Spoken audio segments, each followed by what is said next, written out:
Okay, I think everyone's here. That's good. There's 69 people here. I wonder how many of you will get pissed off and leave when I teach these teachings. Some people get really pissed off when they hear these teachings, so I'm just forewarning you. I'll be okay. I mentally prepared myself to be pissed off at before teaching. And I'm really excited for these teachings because they lit my heart on fire. So I'm going to show you some stuff.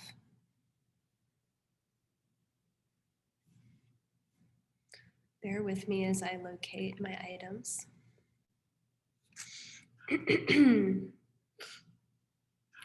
Are you seeing a bunch of jumbled images?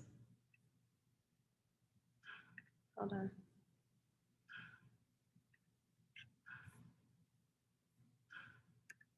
Here it is.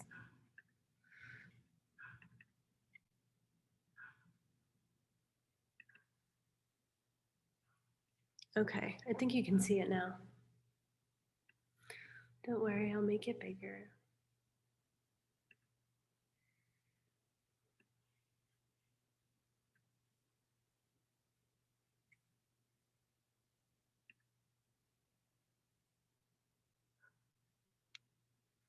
Okay, class number 7, meeting the heart.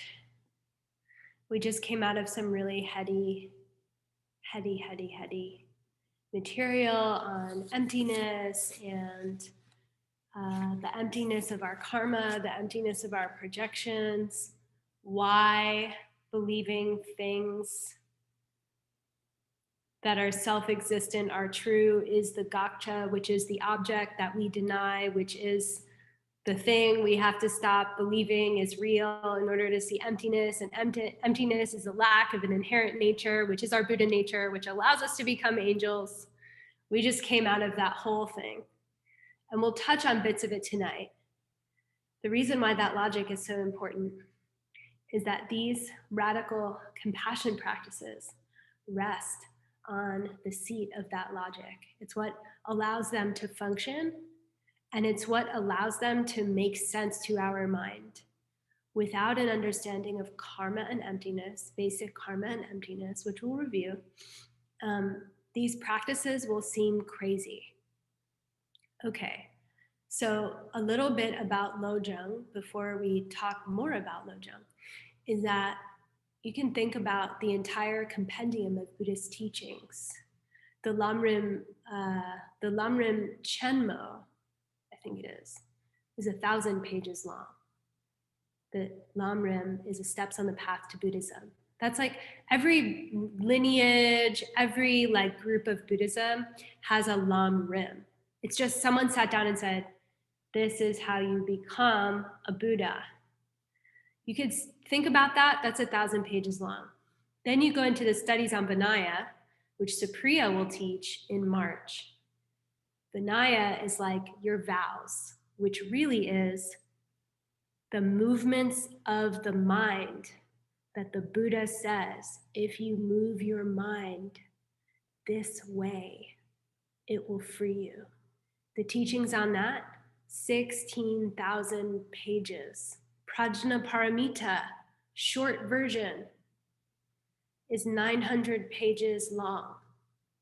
How long is a Lojong?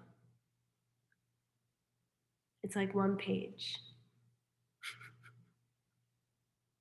So we're doing poetry class. I always liked the English department. I feel like the English teacher tonight, you know.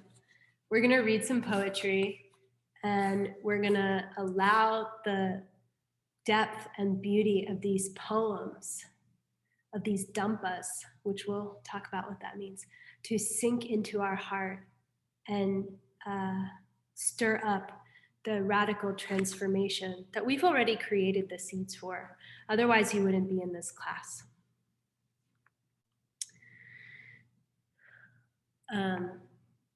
For the teaching to work, the point of these teachings is not to show up and receive teachings. The point of these teachings is to gather the cure for cancer and then give it to every single being who will get cancer. It's that frame of mind. There is a pervasive illness called samsara, and it affects every mind. It's worse than COVID because everyone has samsara. And the Buddha said, if what the Buddha said is true, right? If I'm not just some crazy person and this is like a crazy cult that believes in make believe because we're really desperate, if what the Buddha said is actually true, then these teachings are the antidote above all antidote. They're the vaccine above all vaccine, in that it will remove every single suffering. Why am I saying this? I'm saying this because if we enter the teachings with a state of mind that we could potentially extract something here, if the yogis were right, there's something inside these teachings, there's a honey here that if I take it out and put it in my mind and I share it with other beings, they don't have to feel pain anymore. They don't have to suffer anymore. And if I show up that way, it's not just about me having a fun time or a boring time or liking Rachel or not liking Rachel or having my friends at 3 Jewels or not. It is much more powerful, and it will be more powerful for you too. So I beg you to have compassion in your mind as you receive these teachings. We're going to do a very short meditation to prepare our minds to receive the teachings. So just close your eyes for a moment. Don't worry. I used to always hate when my teacher did this, but don't worry. I won't do like 10 or 15 minutes. It'll just be like 3 minutes. Go in your body. Close your eyes. Be inside your body.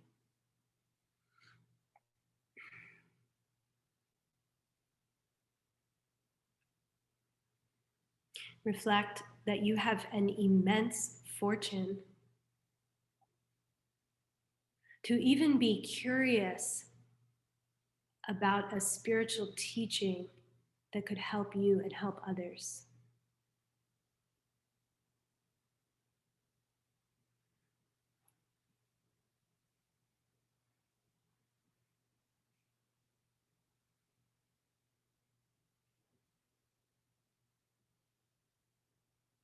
Connect to your Mahakaruna, great compassion, your bodhicitta, like an immense heart. Your heart is so big right now that you can put everyone inside it.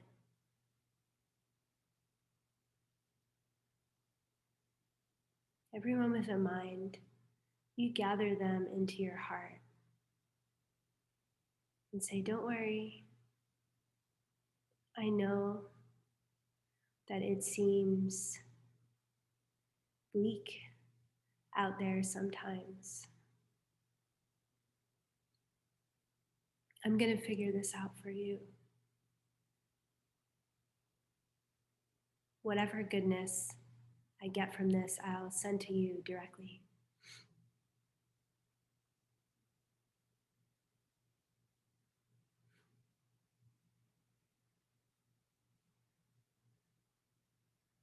And then after you make that promise, just feel a joy in your body like a bright light.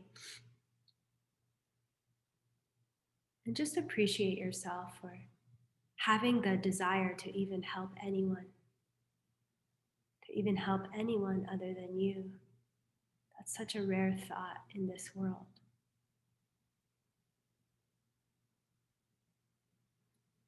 To have a human body which is perfectly equipped to achieve the highest realizations of all the saints and yogis. You have that same body, you have that same mind, and you created it.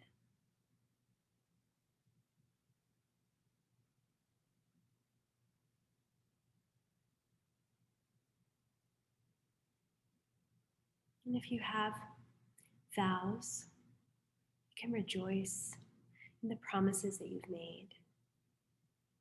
And if you don't, rejoice in the times where you've helped others.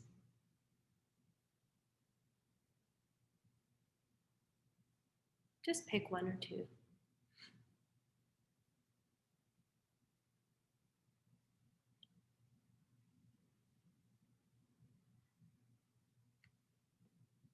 And then come back into the room as a different being.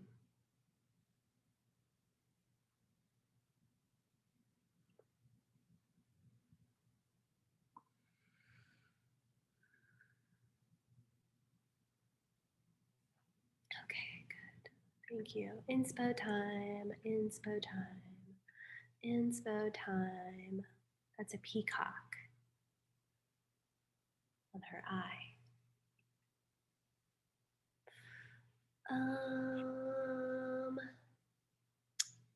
Rebecca, do you feel comfortable leading this?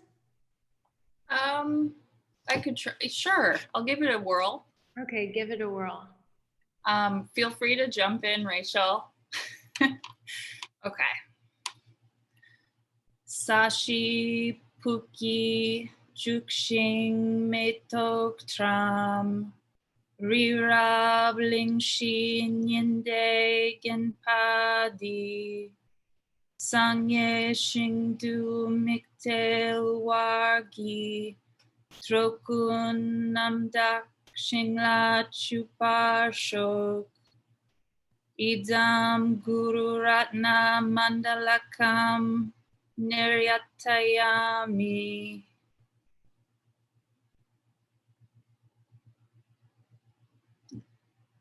Sangye Chudang Soki Choknam La Jangchu Bardu Dakni Kyabsuchi Daki Chanyan Kipe Sunam Ki Drola Panchir Sanye Drupar Shok.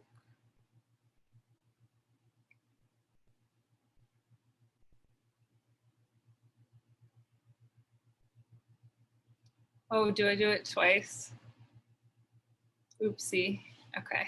It just got. All right, I was trying to unmute myself and it took that long. 2 more times. It got small, the slide. There we go.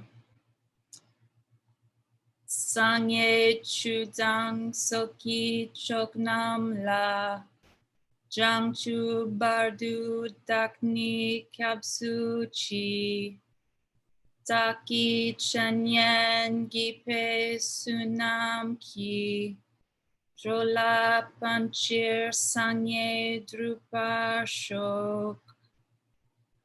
And then this a third time.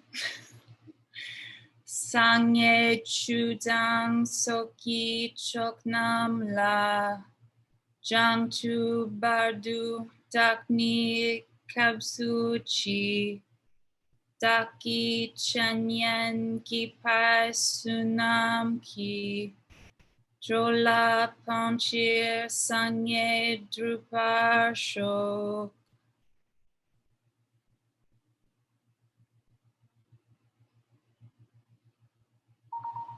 Thank you. Thanks.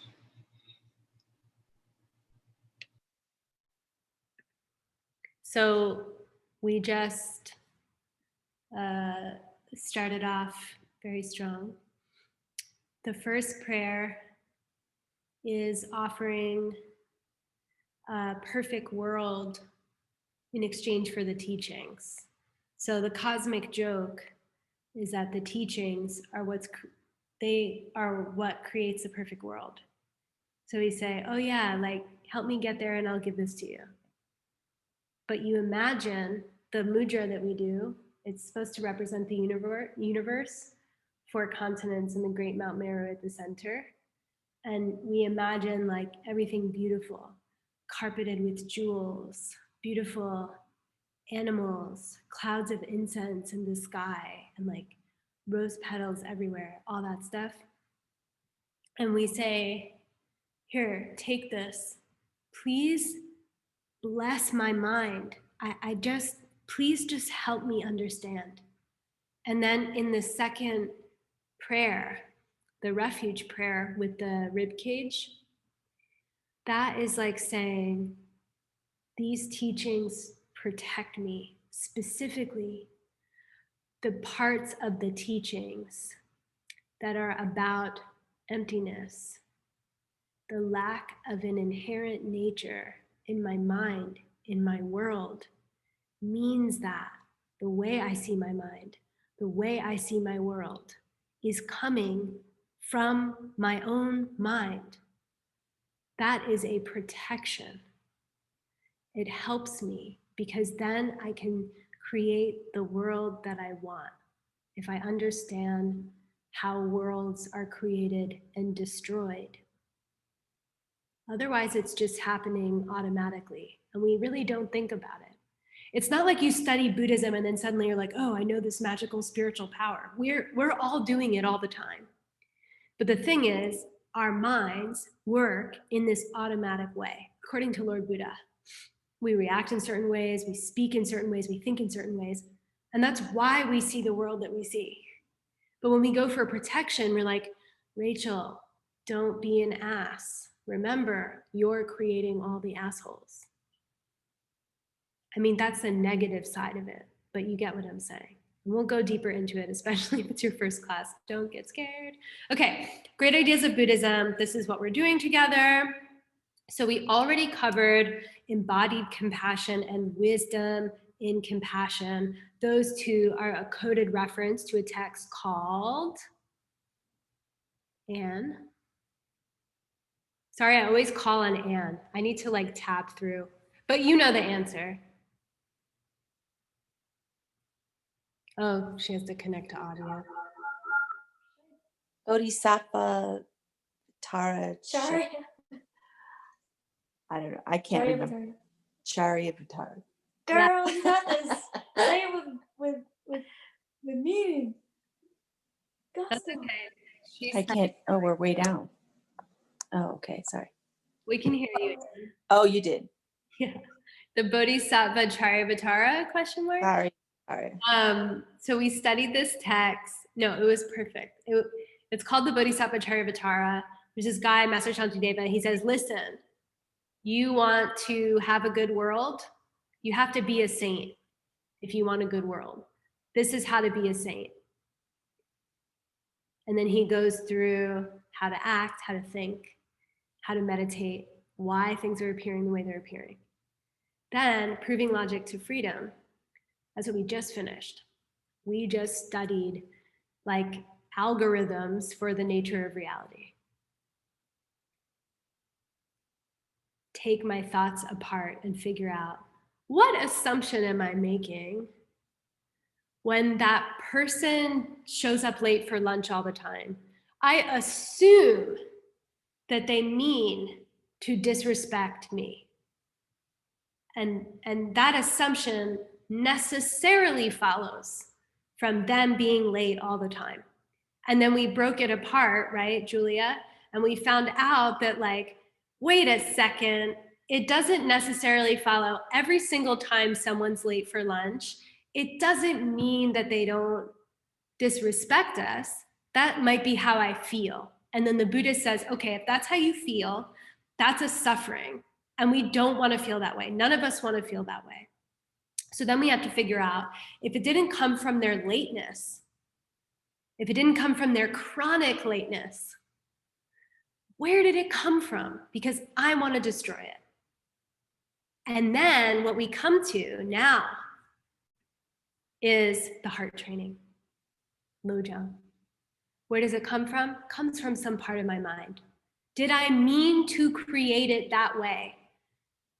Am I to be blamed for all the negative things that happened to me? Buddha says, no, that's not what I'm saying. But I am saying that it's auto spitting out of your mind. And only you have the power to change it. And then this is how, train your heart. And then next week we'll get to seeing all views. So we'll do a breakout room. And I don't know if you all got my email.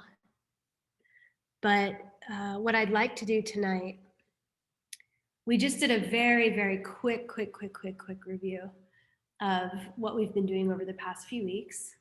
Buckle up your seatbelt if you're new to the class. Just let it wash over you. The Lojangs, I think, will feel good, or they'll be so annoying you'll never want to come back. We'll do a breakout room, and what I'd really like to do is utilize these breakout rooms as a space for you, the students, to raise questions that have come up in your mind regarding any of these practices.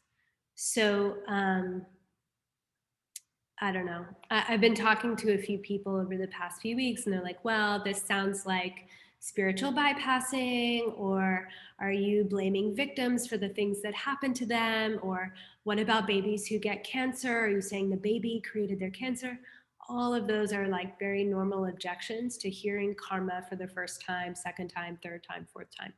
And the breakout rooms are a space for you to bring any major obstacle or objection that you've had to the teachings to some of the people who've been studying for, maybe 1 year, or maybe, where's Hannibal? Like 8 years. And Gabriel, Santi, they're here to answer your questions. So I'm gonna try to put one senior teacher and then one student who's had at least a few years of experience with ACI in each breakout room. And then you just get to think about what question that you might have. And if you're not sure what question you have, then their assignment was to figure out a stand-in lesson. Okay. I am going to auto sort you. So if you are leading a breakout room, please do not accept your invite yet. And then if you are not, you can go ahead and accept your invite.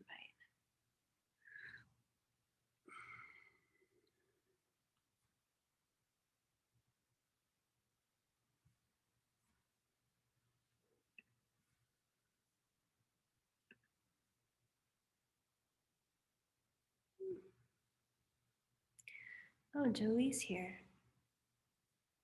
Tala. Christina, are you here? Can you lead a group? I thought we were leading like with partners. Yes, with partners. Okay, cool. Just checking. All right.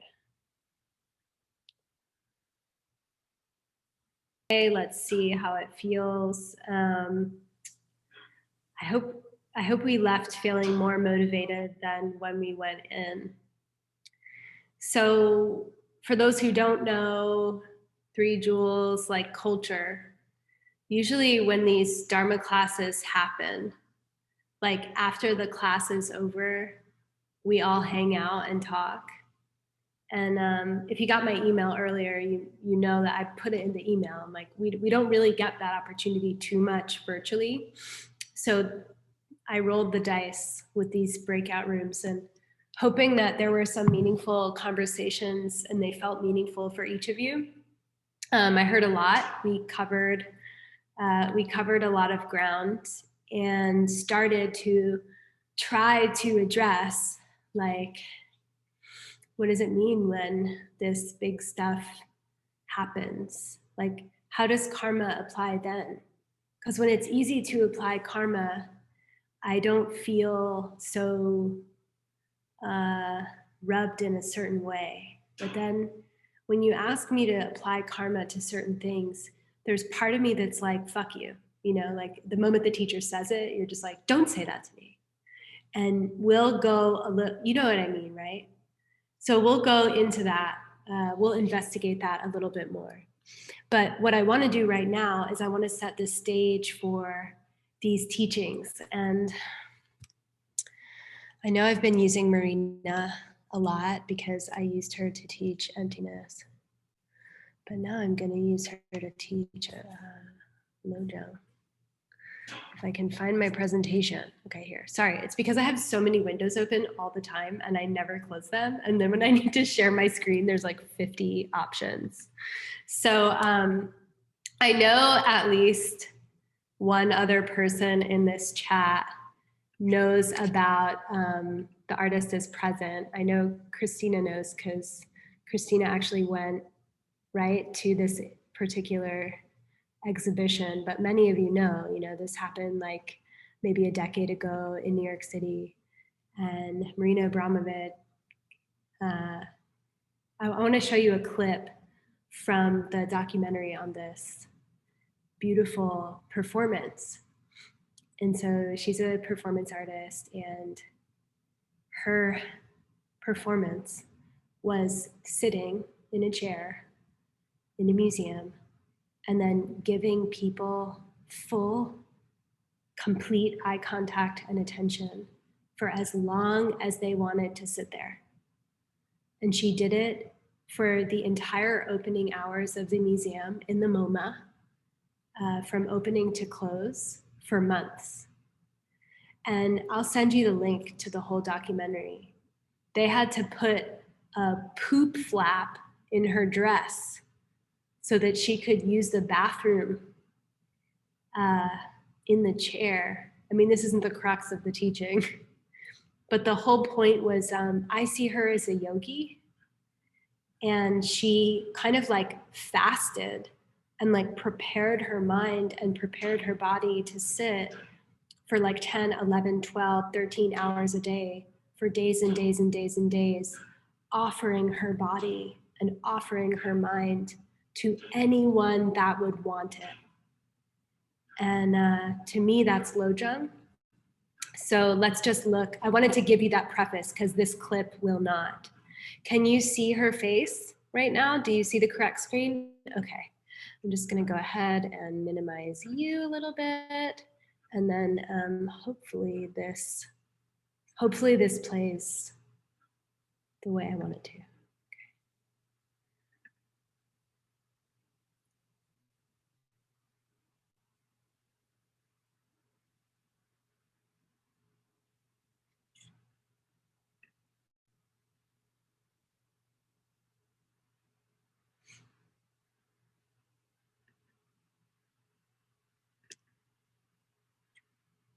Well,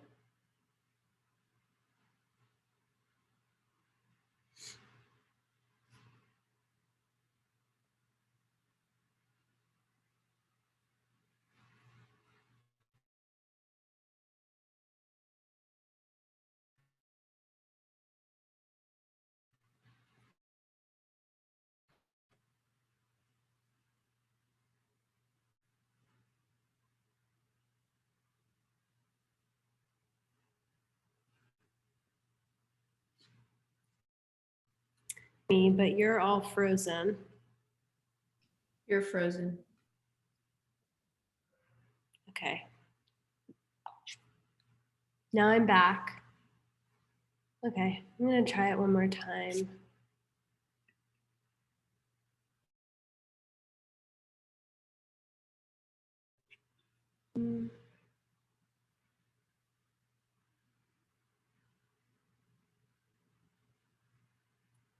Something's happening with my computer.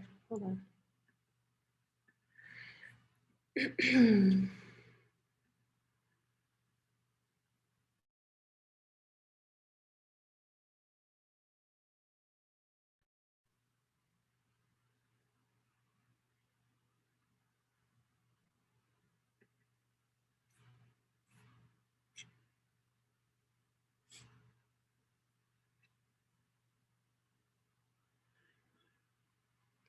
Practicing patience. Hopefully I did not, oh, cool.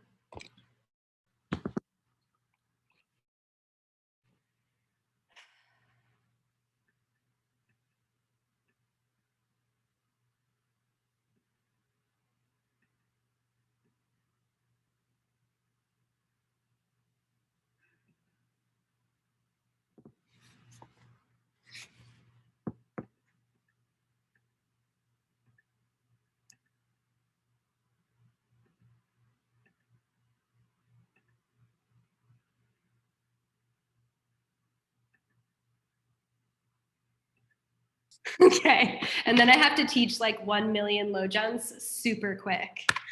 All right, let's try it again.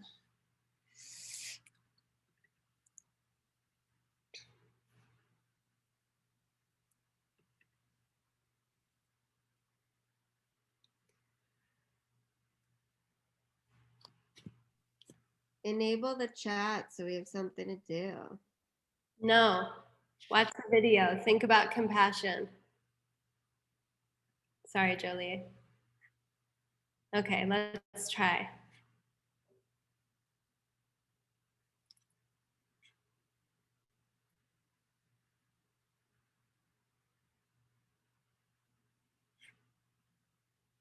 If it doesn't work, we will move on.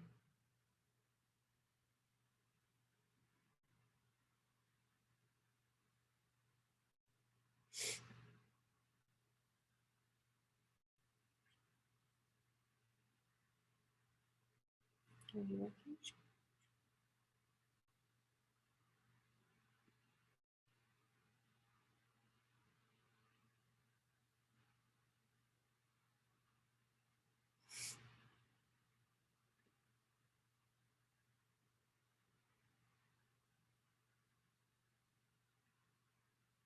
Okay.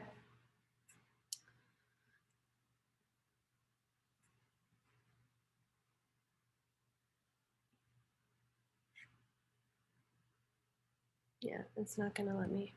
Okay, that's all right. We will set the intention another way.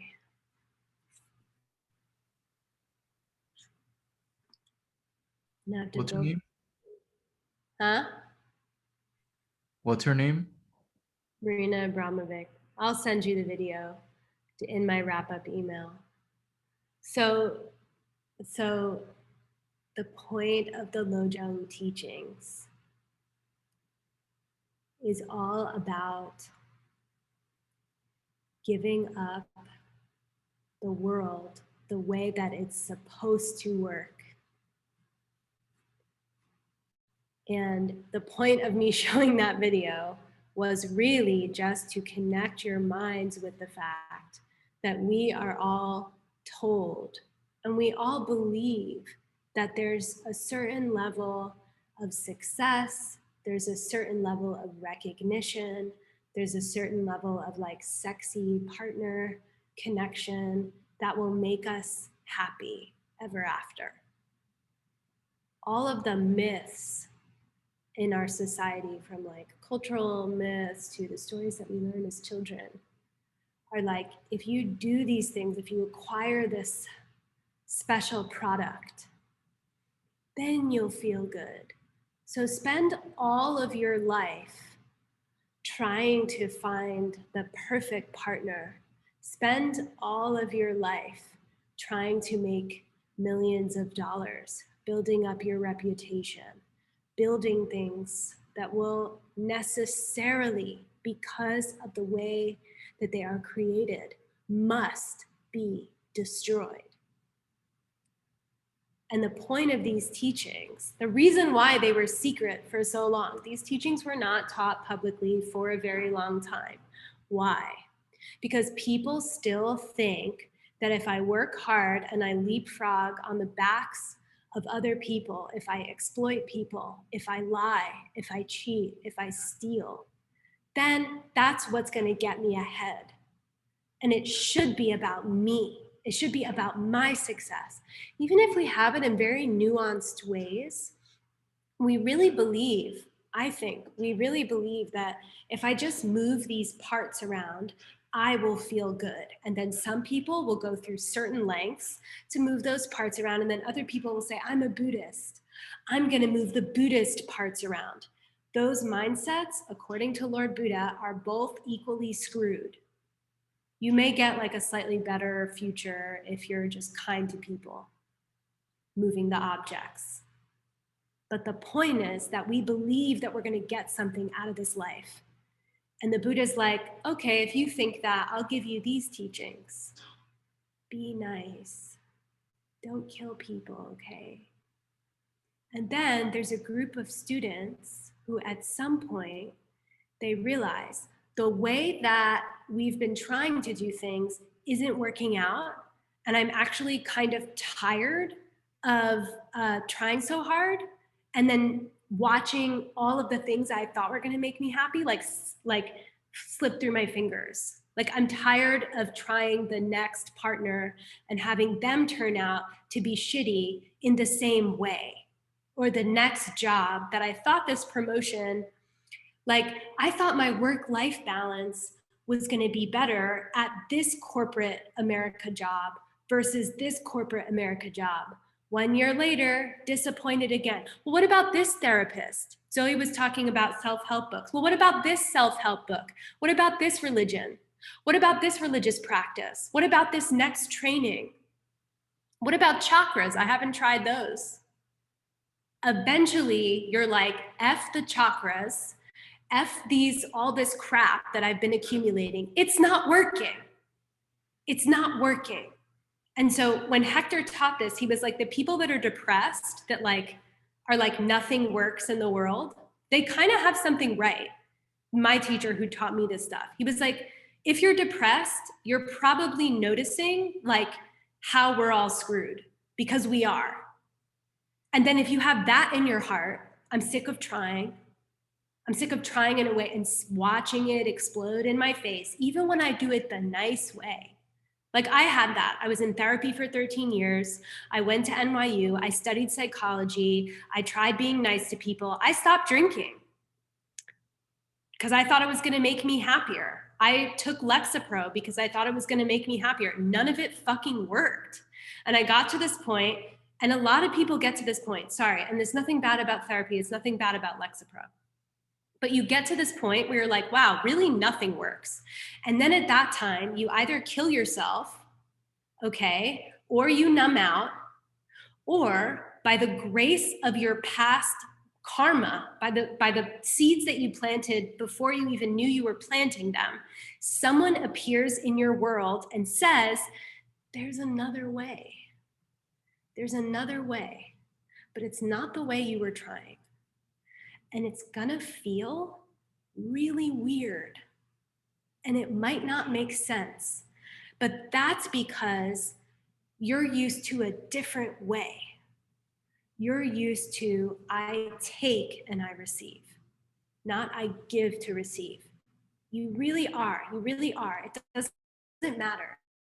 It doesn't matter how hard you tried so far. That's what Buddha said.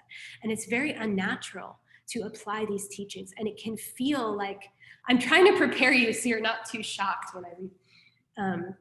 And he says, you know, these students, they cherish themselves too much. They're not ready to hear how to really turn samsara in the other direction. You know, it's like, it won't feel normal or right because it's destroying normal. The point is to destroy normal, because normal is the suffering realm. Normal is suffering. And we're trying to do something weird. We're trying to dance the dance that no one has danced, to outmaneuver the way that things normally run in our own minds. And I'm gonna pull up my PowerPoint again. I apologize for the technical difficulties. I'll send you Marina.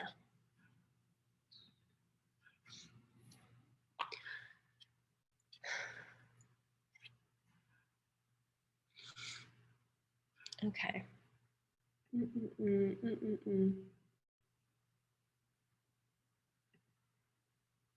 I just feel like this video is really freezing my keynote. Okay, we'll wait for it to change. There we go.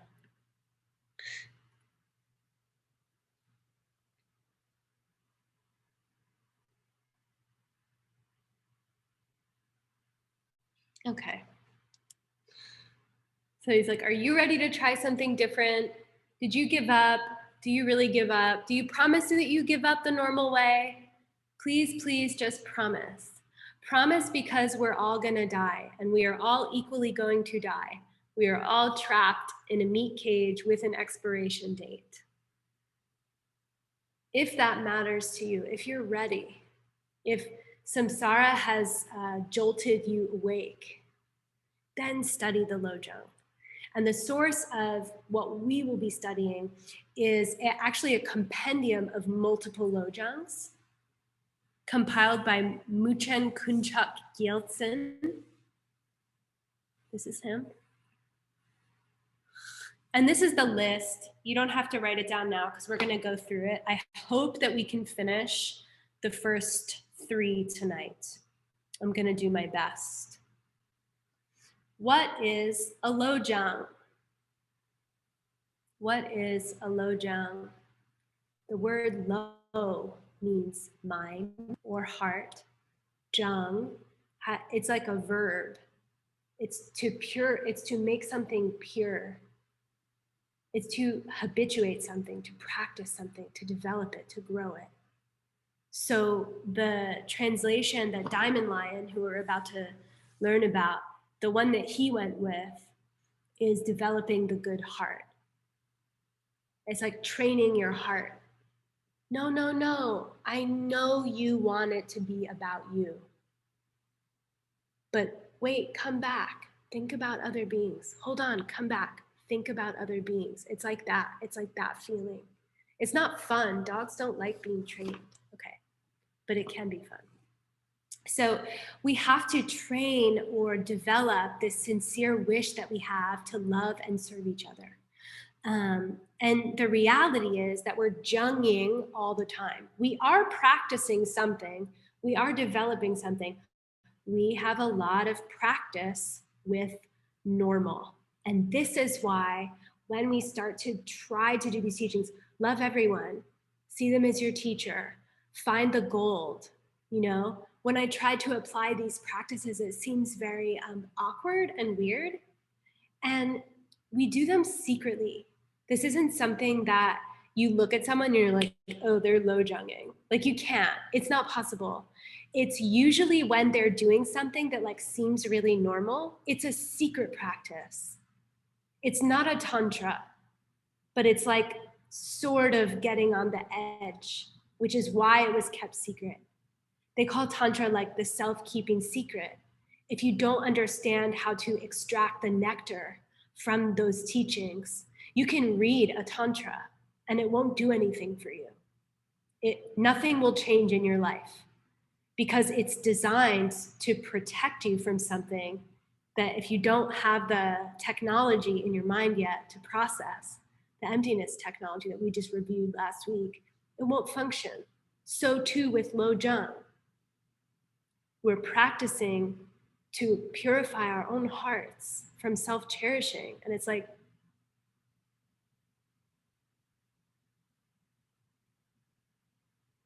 you might do all the same actions. I heard someone in one of the breakout rooms saying like, well, why does it matter about what actions you do? If everything's about your karma and karma is a movement of your mind, why does it matter what your actions are? I mean, you're thinking when you act, right? Like at least on some level. So of course your actions matter, but it's like keeping the same exterior and doing something very different inside. Not all yogis look like with the dreadlocks and the white powder on their bodies and the orange pants.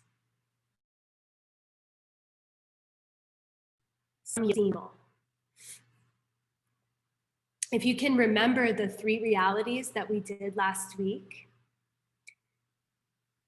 do you remember? Who can remember the 3 realities?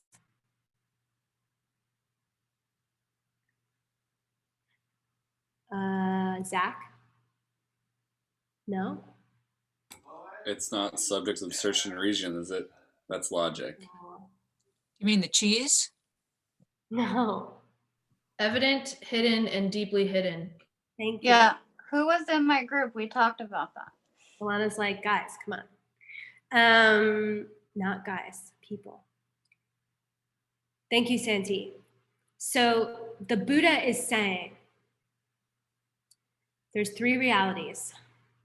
There's the reality of appearance, which we can see. right? Still don't always know how it functions. Like I don't know how a plane flies really, but I see that it flies. Then there's hidden reality, which is emptiness. The emptiness, the lack of inherent nature. And we went through that, right? That's why over time, I appear different to myself. When I was 5-year-old Rachel, very different than 25-year-old Rachel, will be very different than 65-year-old Rachel, still the same person. So what does that mean? It means that person lacks an inherent nature that's imposing itself upon me. And the way that I appear to myself and the way that you all appear to yourselves is a function of the mind that's perceiving.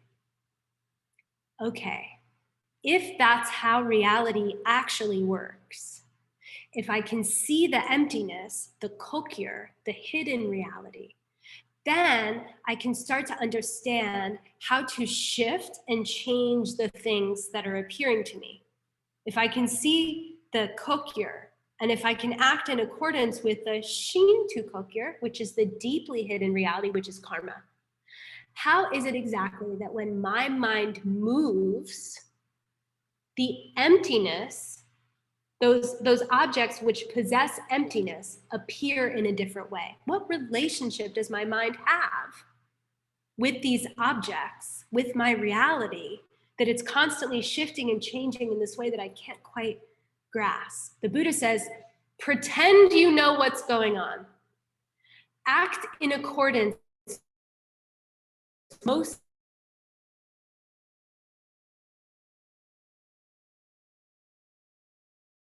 reality. You know, the many realized yogis that came after him are challenging us to act in accordance with a reality that we can barely understand. That's why these practices are so difficult. Okay, you understand the meaning of Lojong. Next, the 8 verses. So can you see it? Did it transition for you? You all are moving very slowly for me. So someone just text me if the quality is like really bad. And I will keep my eye on my phone, but I'm just gonna plow right through, okay? 8 verses for developing the good heart. This is by Diamond Lion, the person who I mentioned at the beginning, who is responsible for the translation of Lojong as developing the good heart. So these are some details about Dorje Senge.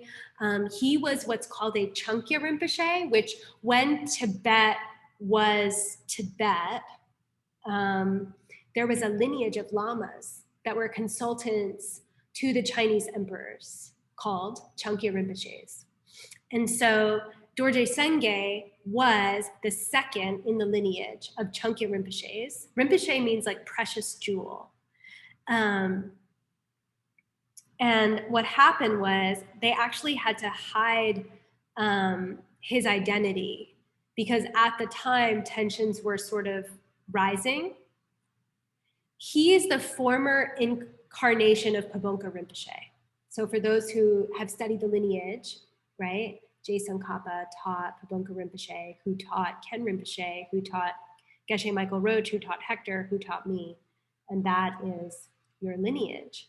So this is a foundational person in our lineage, his former incarnation, okay? And there's this funny, if you have the yellow copy of the Lam Rim that we have at 3 Jewels, there's this really weird reference that like I did not understand when I read it.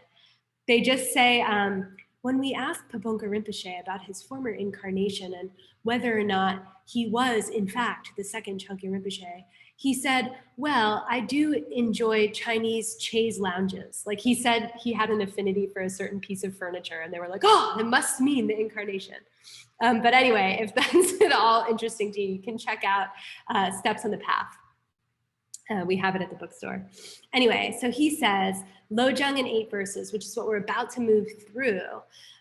These are advices in developing the mind of enlightenment. So sometimes a Lojong is translated as a Semjong. Sem is mind. Semchen is mind possessor.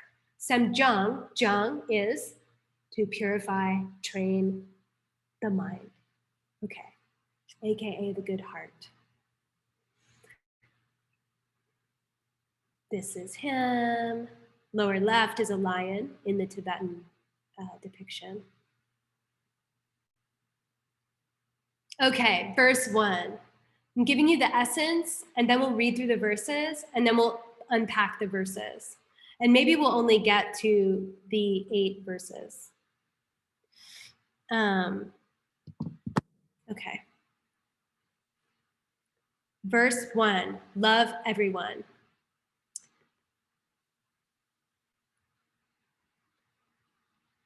So if you want to be enlightened, you have to figure out, where does your love stop? Does it stop anywhere? Because if it stops anywhere, you're not enlightened. That's like the first advice. So the first verse in the 8 verses, Nikita, can you read this one, please? May I think of every living being as more precious than a wish-giving gem for reaching the ultimate goal, and so always hold them dear. Does anyone want to explain why he would say something like this? I nominate Deirdre.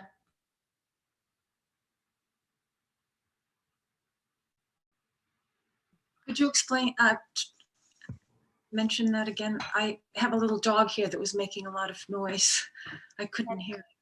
Why do you think, Deirdre, that Diamond Lion would say to hold every living being as more precious than a wish-giving gem? Any thoughts? Just to give it great value, I would think. So he says, consider a wish-giving gem, okay? Don't worry, I'm not gonna set up a logical statement and test it. But think about a wish-giving gem. Like think about Aladdin's lamp or something like this. You're walking down the street, someone hands you, it's the early 90s sci-fi thriller, and someone hands you like a literal wish-giving gem. Would you know what to wish for? And Diamond Lion's like, most people would not. Think about, Santi mentioned this the other day. A lot of people, there's like a lottery curse. When people win the lottery, they're like, there's like this curse that comes with it where they're like never satisfied or something, or they get like super depressed. Have you guys heard that? So it's like what we think, what we're trained to value, what we're trained to wish for is like money, right? Maybe notoriety. But when we acquire those things, we know, look at the rich people in our society. They're not happy. Look at the famous people. There's so many famous people that end up killing themselves or end up dying from serious illnesses. So it doesn't come from fame.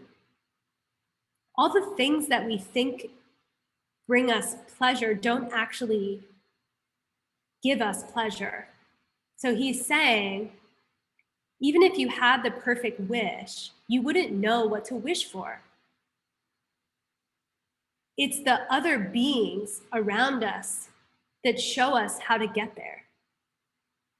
It's the other beings around us that show us how to get to where we actually want to be. The bodhicitta that we can grow, the Buddhahood that we can generate because of them is better than any wish I could ever make on a wish-giving jewel. And then you're saying, well, what if I just wish for enlightenment? Yes, that's true. But you'd have to know to wish for enlightenment. You see what I'm saying? Okay, and then the note here, which is not my words, I'll repeat the words of my teacher. You can't even conceive of a tantric enlightenment. It's impossible for you to conceive of the result of this path, the amount of bliss that's available to us. We can't even understand. It's beyond the highest bliss of a human conception. You have to be something else to experience that bliss. Experiencing that bliss is what makes you not a human. That we couldn't even think of it. We couldn't even imagine it. And he says, you need others to create your angel's body.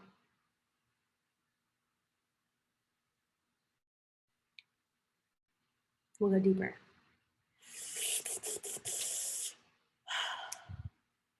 Don't be paranoid, be pronoid.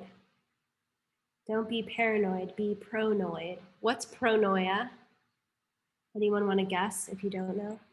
Nikita. I nominate Nikita. Paranoia is when you guess that everything is happening in a lot better way than you think about it. Okay. Let's go deeper. Christine, can you read this one? Christine Alfred. Not sure if there's other Christines in the chat. When I'm another, wherever we are, may I see myself as the lowest. May I hold the other as highest from the bottom of my heart. Okay.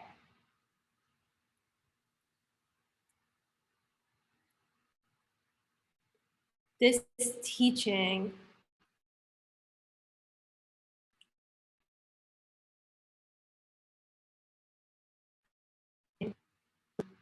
is out to help you. Everyone around you is out to help you, not to harm you. No matter what they do, no matter what ridiculousness they say, bring the mind that you bring to that situation is a mind which says, oh, they're helping me. They're doing something to help me right now. They're doing something to help me right now. Because how do you know who is actually around you? How do you know? We went through this with logic, right? Just because someone is late for lunch, does that mean that they are disrespecting me from their side, that they're trying to harm me? Not necessarily, right? We ran our minds through that proof. If we think about the emptiness of all beings around us, we recognize that our perception of them is actually coming from our seeds, from our own minds. There's no way to really verify. Even if I said, I love this person, don't you all agree? And everyone in this chat room agreed. It doesn't mean that that person is self-existently lovable. And we know because we've gone through the analysis, right? Where is the lovableness located? Is it in their body or is it in their mind? Is it in their body? Which part of their body? Is it the top of that part, middle of that part, bottom of that part? Is it the top of the top, middle of the top, bottom of the top? Where is the lovableness located? When we search for an essence to something, we come up empty. So what that means is they could be, if I had the seeds, if I had the projections, if I had the mind that saw pen and not chew toy, I could see it as pen and not chew toy. So again, this hinges on emptiness. If you're falling into pissed off, you're telling me that I have to imagine shitty people are good. No, that's not what it's saying. It's saying that each of these people that we meet, they lack a nature. It's what our mind is bringing to it. It doesn't matter if we all agree. And so whatever happens, if someone harms me, I can stay offended or I can transform the situation, being very discerning and practical with my karma. This teaching is not an excuse to be codependent. This teaching is not saying, think that you are a bad person self-existently. This teaching is saying, sever the connection that you have with the delusion that the negative person is out there forcing negative person on you, because that's what causes suffering. Why does it cause suffering? Because then I get angry. It creates more causes for me to experience the angry person. What else do I want to say?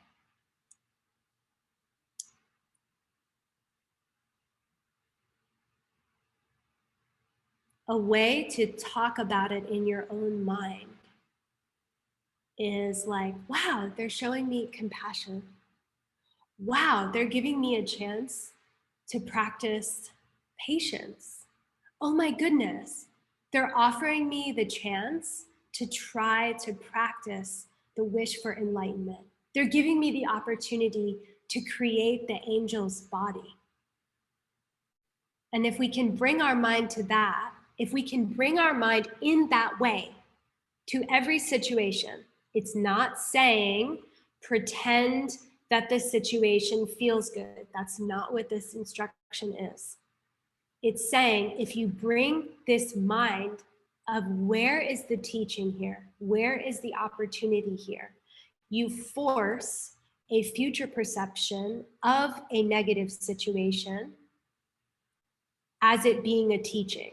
And it will appear that way to you, just like the pen appears as a pen to you and the pen appears as a chew toy to the dog. Because it's really not. It's cylinder appears as a pen, cylinder appears as a chew toy. Thank you for showing me. Marina Abramovic, thank you for freezing the whole damn thing. Okay. Good, are you okay? Are you bored? Sorry if you're bored. I will try to be more exciting. Verse 3, stop being angry. Jolie, I wasn't only speaking to you. No, I mean, there's a crew that like has this particular affliction, right? I'm one of those people. This is my confession time. That is my thing. I've worked with this particular lojong very, very, very, very much. We all have our own types of minds, you know? And Diamond Lion's like, look, you want to create a paradise? You want to create your angel's body? You're not going to get it by sitting and pretending. You have to move the currents of your mind the way the angel's mind moves. And you can't, if that's true, you have to stop anger. Okay, so what does that mean? We'll get into it. We'll get into it. Michelle, can you read this one? As I go through the day, may I watch my mind to see if a negative thought has come. If it does, may I stop it right there with force since it hurts myself and others. Cool. So we already studied this in the Bodhisattva Charyavatara, but I think it bears explaining because there's a huge movement right now, and there has been in many fields, in many religions, in therapy, that the expression of anger is important and is helpful and it's necessary. We just talked about how every instance is a teaching, right? So I'm not saying that anger can't be a teaching, but listen to what Lord Buddha is saying. Listen to what Diamond Lion is saying. He's just saying every moment of anger has a result which is similar to that moment. He's just saying if you have an angry thought, another angry thought will come. If you yell at someone, more yelling will come. If the laws of karma are true, if we agree that this is true, which we have to sit down and think about, and you shouldn't believe just because I'm some person who has a Zoom meeting with some people in it saying it. You have to figure out what's actually true for you. But this is what Diamond Lion says. This is what Buddha says. He says, the moment the anger comes up, it's gonna have an effect. Stop it that instant. Stop it in that moment. The moment you sense irritation, stop it in that moment. Why? It will have a result. Stop it before it grows because it will multiply. Make it a priority. Remember, the teaching was every instance of anger at a bodhisattva, it's like hurtles you into a hell realm. It destroys your positive seeds, like taking a flamethrower to a bunch of crops. So some things that you can do are like, you can think of it like this. I think it's easier when we talk about a particular situation. So think about a time that you've been in an argument with someone, you know, if you have, which, you know, If this isn't relatable, then maybe you don't need this teaching. Think about the time that you've been in an argument with someone and you've said something to someone that's like specifically designed to like skewer them in a particular way. Like you're like, I know that this is going to make them feel real bad and I want them to feel really bad. And I'm just going to push that pin in. If the laws of karma are true, then what that means is that, oh, I just want to watch them suffer, must come back to me. That's why he's saying anger is bad. That's why he's saying that. He's saying if you push that into someone's heart and you try to harm them, then the result will be someone trying to harm you, not just even in that way, but 10 times worse, 10 times worse. So stop it now. So some things that you can do are say like, just stop and leave the room. Go immediately distract yourself. Maya naps, which blows my mind, but I go through Instagram. I get out of the house. Sarah roams the streets of Brooklyn. There's all different coping mechanisms that we come up with. And it's a really, the example that Geshe Michael gives us is the person that we get angry at, they actually don't exist because everyone is a projection from our own karma. You can't actually get angry at your projection because you created it. So the person that you're angry at, they're not even real. It's impossible. The other part of the teaching says your bad thoughts are your problem. So if someone's doing something to piss you off, that's in your mind. It's your problem. Go and remedy it. Make sure that you don't do anything that's going to harm you in the future. Okay, I need to keep moving forward because I want to at least get through the 8 verses. Okay, find the gold.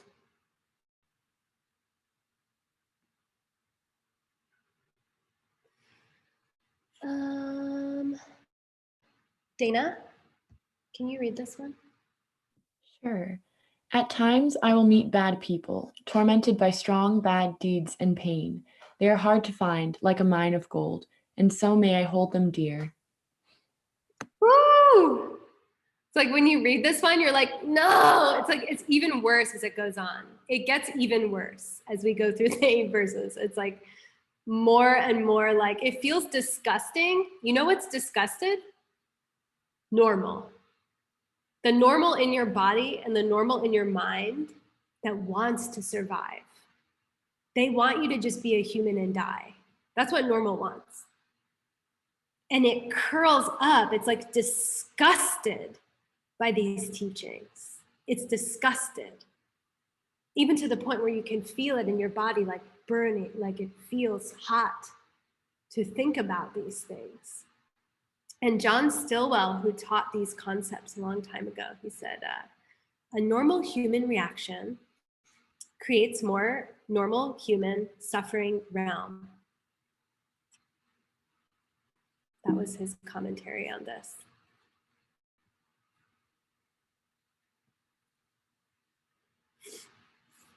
And we're not transitioning.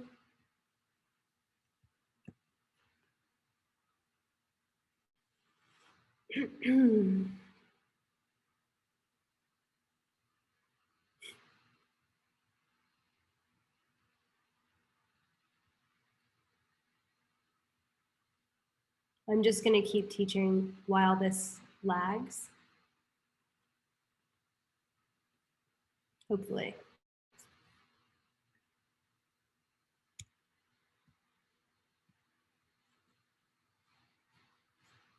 Oh, okay, here it is.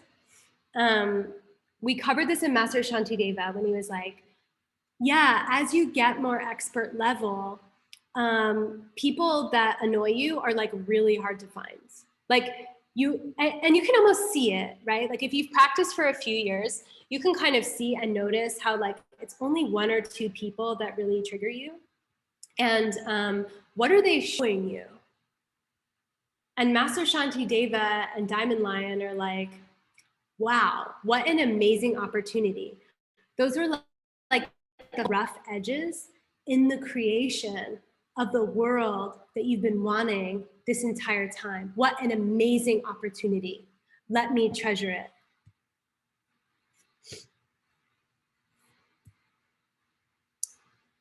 Oh, you went dark. Okay. Here's what I'm gonna do. I'm gonna stop sharing my screen because I think that's what's freezing it, and I'm just gonna off-road. Are you okay with that for the next 15 minutes? I'm just gonna off-road, and I'm gonna read it on my own side.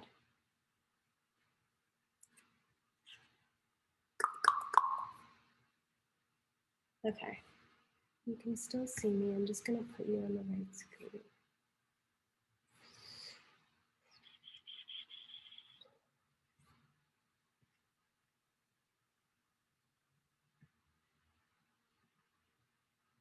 Okay.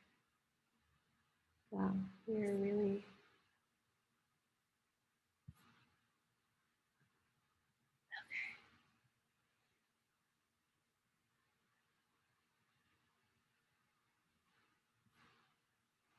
I'm so sorry this is freezing. I'm gonna make sure that this doesn't happen on Thursday and we can move through all the lojungs. But we're on those windows. Huh? Maybe you got to close all those windows. No, it's actually not that many. It's just like a couple images that are open. So it really shouldn't be freezing the computer this much. Okay. We were gonna get to all this stuff tonight. No, it's okay. Okay. The next verse, I'm just gonna read it to you, okay? The next verse. Some jealous person might do me wrong, insult me, or something of the like. May I learn to take the loss myself and offer them all of the gain. So when someone harms me or insults me, may I learn to take the loss upon myself and give them everything. It's a little weird, right? But if someone was harming me, if I'm doing the karma thing, what would have caused that? What's the cause for harm? What's the karmic cause for harm? No one wants to say it. Harm. Doing harm to someone else. Yeah, it's a previous moment of harming someone. So it's saying two things. So first of all, Diamond Lion's like, all right, listen, we're like animals, okay? We might think that we're so much different than animals, but we're really not. We have like all these preset reactions. Like you go out, I don't know, I think of like all the animal videos I watched when I was a kid, and you see like the lions like charging the gazelles and like eating the gazelles and stuff. If you watch National Geographic, like Africa or like Sahara Desert or something, you know what I'm talking about. If you're a kid from the early 90s, it was like a box set. Anyway, like Diamond Lion's like, okay, humans are not that different. They take advantage of each other. They do horrible things. That's just what it's like. Weak people, meaning people who don't live in accordance with an angelic or Buddha reality, do things that will harm themselves. If someone's harming you, they're screwing themselves over.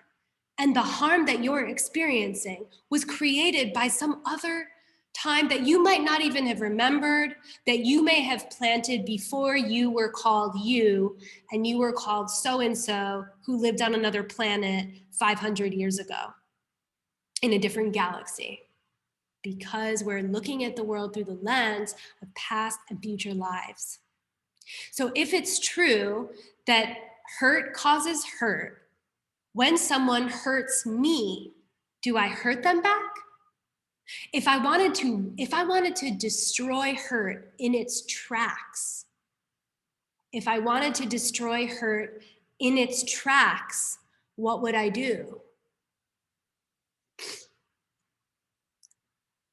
You stole my iPhone? Enjoy.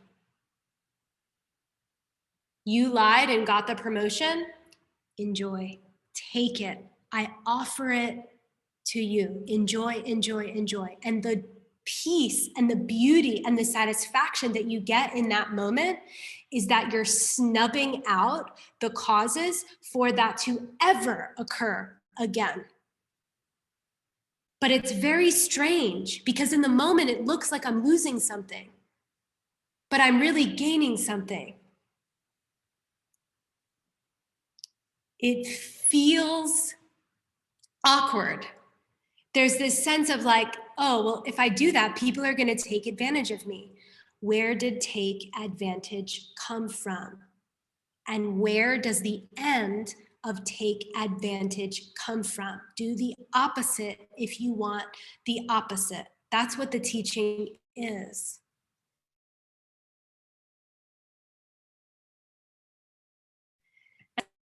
It calls out the people with bodhisattva vows.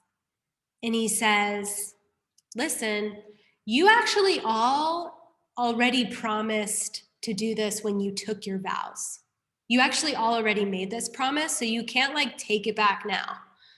Your life is for all beings. The moment you got on your knee and said, no, no, no, 3 times, please, Buddhas, witness me, I dedicate my life to all beings. The moment that you did that, you made a promise and you have to make good on that promise. You should make good on that promise. It's good karma for you. And the way that we take the loss, the way that we actually enact this verse, it can become, just like the previous one, it can become very like, it can become a reason for people who have a story of low self-confidence to just continue that story on and on and on.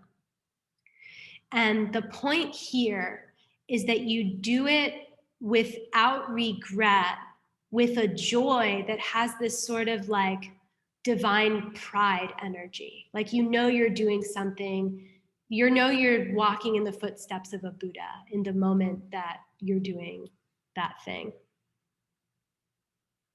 Oh, you're saying that I'm frozen. Sorry.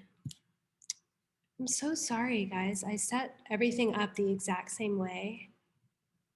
And am I back? Oh my gosh, it's like every obstacle. It's like, Rachel, did you really prepare for this the way? Lojong it. We could hear you though. Well, I'm glad you could at least hear me. Okay. The next teaching. It's good because I can reuse these images. Okay, here's the best. Well, it's almost the best. No, nothing's the best. They're all the best. Okay, listen to this one. There may be times when I turn to someone with every hope that they help me. I turn to someone with every hope that they will help me. And instead, they do me great wrong. May I see them as my holy guide.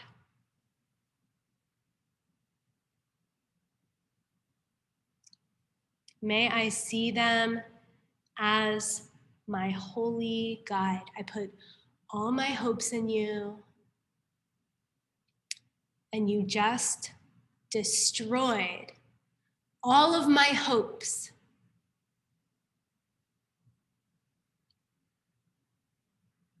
You just showed me that I was betting on a losing game. Because if I believe that my happiness comes from a person or situation, I could be setting my sights way higher to the joy that doesn't end. And a Buddha will crush hopes that keep you tied to samsara. They will show up as the boyfriend or the girlfriend who dated you for 1,000,000 years and then broke up with you. They will show up as the career that didn't work out. They'll show up as a life-threatening illness. They will, according to this teaching. They will do anything that they can. Sorry that it hurts you, but you wouldn't have listened otherwise. I tried to tell you really nicely. I really tried. But this was the only way I could get your attention. This was the only way. You weren't practicing before. And a llama will do this to you, which I could monologue about. A good llama will do this to you. Eventually, not at first. And it's a gift. And I think it happens too. I wanted to share this because I know there's some people who've been trying to apply these practices. When we first learn them, we still don't know how to do it. Like we learn them and we're like, oh, take the loss. Here, take my seat on the bus. Here, I'm gonna give my partner everything that they want. I'm gonna, give all my money away. I'm gonna do, all the stuff that they tell you to do in Buddhism.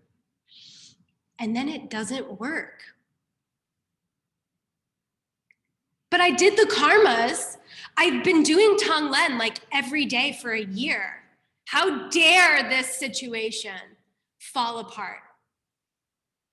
And the Buddha said, listen, you can't even practice the path self-existently. Because Buddhism is also a projection. It's not self-existently the way to get happy. And if you're pursuing anything, I'm sorry. I wish this wasn't the answer.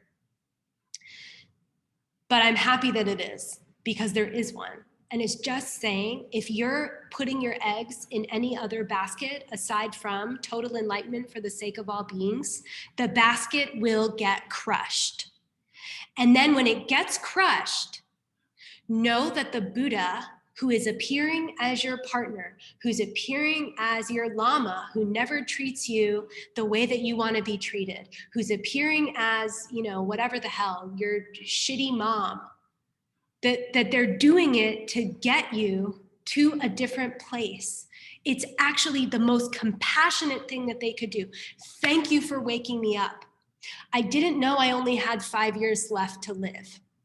I didn't know I only had 10 years left to live. I didn't know that practicing this way could take me into this much bliss. And I wouldn't have known it if it wasn't for you. And no, you can't just go up to someone and say, the person that destroyed your life was giving you a gift. You can't.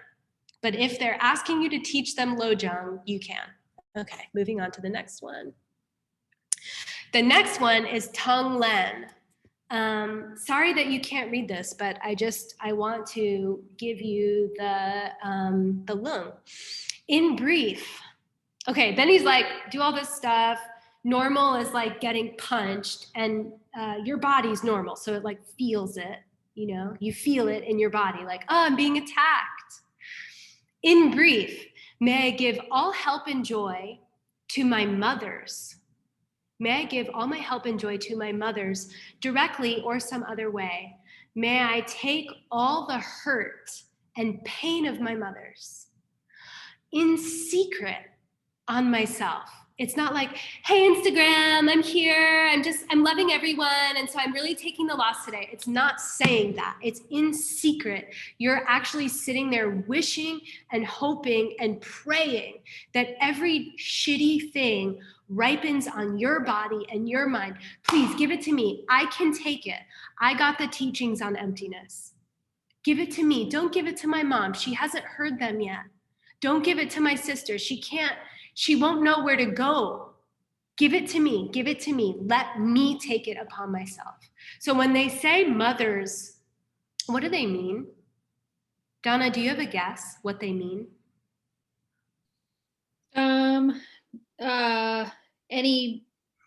Anyone who you see as nurturing, or someone who teaches you, not like a literal mother. Yeah, you're right. It's not the literal mother, right? But it is a code. And I'm glad you're saying that, because it's easy to misunderstand. It's a secret code in I was gonna say Mahayana, but it might be all the teachings. It's a secret code for everyone. Because in the game of all past and future lives, I've had eons of past lives, endless. Everyone has been my mother. And that's another practice you can learn in a different course. Everyone has been my mother. And my connection with my current mother is just, I remember that this is my mother and I have this sort of relationship with her, but like, I just don't remember, because I don't remember all my past lives. I don't remember when Sachi and John Chris were my mothers. But they were, if the logic is true about past and future lives. And so if they were, then at least for the 9 months that I was in their body, they fed me with their body. Even if they were the worst mothers after I came out, even if they were the most abusive, terrible, horrible person, they housed me in their body. That's a sacrifice. And in Buddhism, that's a holy sacrifice. And that is one of the ways that we perceive the other beings. Oh my gosh, you cared for me. You cared for me. I'll take your pain. I'll take your pain. What is the result? What is the karmic result of me saying, may all of the pain ripen upon me? What's the result that my mind will be forced into? All of my pain will be taken away. That's the cosmic joke. It's like the more you want to take it on for everyone else. Does it remind you of anybody? Subhuti? Oh yeah, maybe. I was thinking of Jesus. It's like that. It's that level. Please, I'll take it for you. I'll take it on for you. And it's a sort of bliss that we take it on. And I'm going to round it out this way. I'm just going to do about 5 more minutes, unless you want to finish the content. Let me finish this and then we'll see where we're at. So finally he says, oh, by the way, that verse that we just went over, may it ripen on me, may it ripen on me. That's Tonglen. So many of you have practiced Tonglen and taken that on as your practice. Now you know that the moment you inhale the suffering from their body, and if you don't know this, I'm going to send you a link to the Tonglen classes. But basically, you imagine all of another person's suffering. Then you literally inhale it into your body. That action of it's actually like, may it ripen upon me, destroys our self-cherishing. And what does self-cherishing create? Samsara. Oh, please, let me take it. But it's not fake, you see.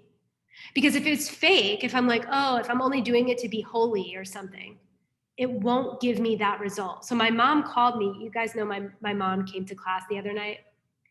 And she's Italian Catholic. And she was like, listen, if people are doing these good things just to benefit themselves, like that's not the Christian way. You're just supposed to serve people. And I'm like, why? And she's like, well, Christ said so. And I'm like, well, what the hell does Christ know? So anyway, we had a little debate. But her point really, I was just being an ass. But her point was this. If it's contrived, then you're not really loving them. That was her real point. If it's contrived, oh, let me give you $1 because I'll get $1. And we're lured into that when we first learn these teachings, and that's fine, because eventually we learn. And that's the magic to me of how Geshe Michael teaches karma, is that it tricks us into using our own self-cherishing to grow bodhicitta. Oh, I have to give money to other people in order to get rich. Oh, let me try to give other people money. Somewhere along the way, you have a genuine, uncontrived experience of, I just want them to have what they need. And that's the karma you actually want. The moment that it's not about you, that's actually what you're building for in those practices. That's what builds the paradise. And then maybe I'll get it too. That's good for me too. That's still fine. But it's the moment of like, oh, I just want that for you. I know what it feels like. I just want that for you. But first you have to contrive it. So the 8th verse is, he goes through this whole practice. Everyone's your lama, doesn't matter what they do, find the teaching, bad people, they're showing you how to get to liberation. And then he says, may none of this ever be made impure by the 8 ideas of things. May I see that all things are an illusion and free myself from the chains of attachment. What are the 8 ideas of things? Does anyone have a guess? Can you just unmute yourself for the sake of time and guess? The 8 worldly thoughts. What are the 8 worldly thoughts? Do you remember, Maya? It's like being happy when I'm liked, being unhappy when I'm not liked, being happy when I get what I want, being unhappy when I don't get what I want, being well thought of is the same as liked. I'll go through them. You're good. You're in the same track because there's 2 sets of them that are somewhat similar. So these are the 8 thoughts. If you take on any practice, I think this is a great one to take on, especially if it's your first time hearing this stuff. Because these are the 8 thoughts that generate the dog-eat-dog world, you push, I push back, samsara. Being happy when we get something that we want. Because we think the happiness comes from that thing and not from our karma. Are you with me? Being happy when I get something that I want, because I think the happiness comes from, whenever I upgrade this phone, I'm gonna think that the happiness comes from an iPhone 50 or whatever is out now. Being unhappy when we don't get something that we want. Oh, why does Supriya get to teach ACI9? I want that virtue in my pocket.